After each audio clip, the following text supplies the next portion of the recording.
That's what we have to do. Those of us who think we're in the enlightened minority, who are going ahead, we have to really be able to spiritually unify. We have to really be able to coordinate ourselves telepathically all over the planet.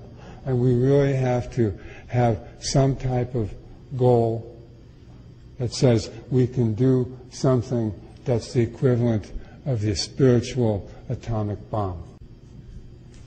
That's something that is every bit as positive in its effects and long-lasting as the atomic bomb has. The atomic bomb changed the geology and the psychology of the Earth forever.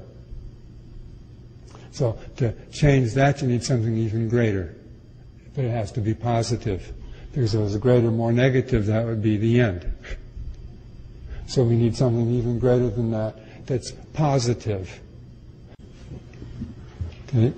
What we're seeing here is a visualization of something that we refer to as the Circumpolar Rainbow Bridge. Circumpolar Rainbow Bridge, meaning it goes around the poles of the Earth. You can see the Earth there, and then the rainbows follow the form of the electromagnetic radiation belts. So I said the radiation belts create a kind of donut shape around the Earth. Within the radiation belts is what's referred to as the noospheric thinking regulator, which is called the psi bank, PSI. Psi bank, that's detailed in my book, Earth Ascending. And it's the psi bank that regulates all the different thinking layers that exist.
So, what you're seeing here then, the rainbow then, that you see, the double rainbow, it's the rainbow bridge circumpolar, that follows the form of the radiation belts.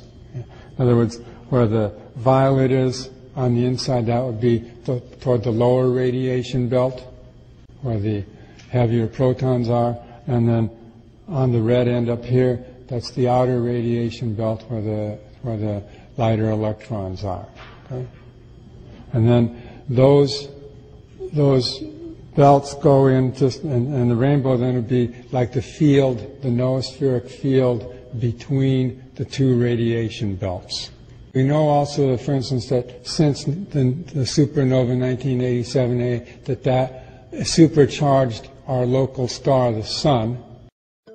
On February the 23rd, 1987, a bright new star lit up in the Large Magellanic Cloud, the largest companion galaxy of the Milky Way, 167,000 light-years away. The enormous brightness immediately suggested that it was a supernova. Named Supernova 1987A, it was the closest such event that was visible to the naked eye since Kepler's supernova of 1604.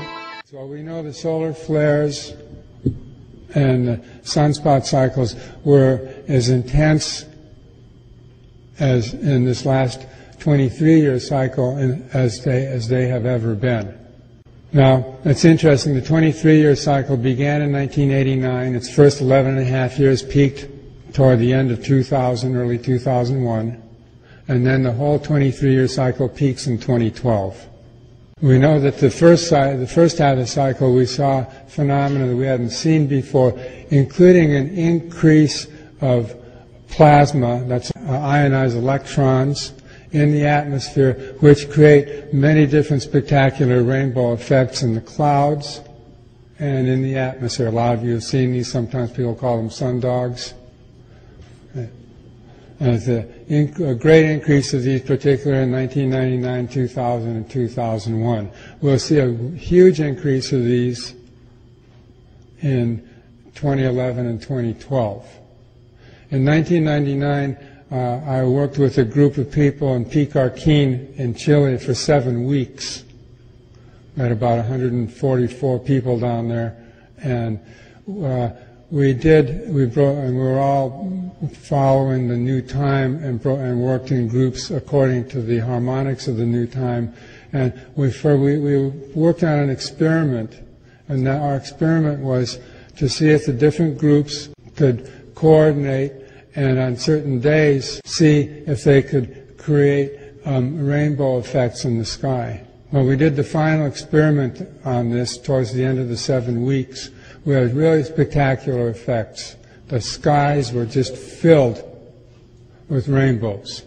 And we're operating with this, with the theory that the sky is particularly charged with plasmas, and our notion was that if we can create that, just like the medicine man who creates rain, our brain waves are electromagnetic, we can affect the electromagnetic field, that then we can create an effect where we can, as it were, telepathically stretch the aurora borealis and the aurora australis to connect at the equator and create a rainbow bridge that goes from pole to pole on both sides.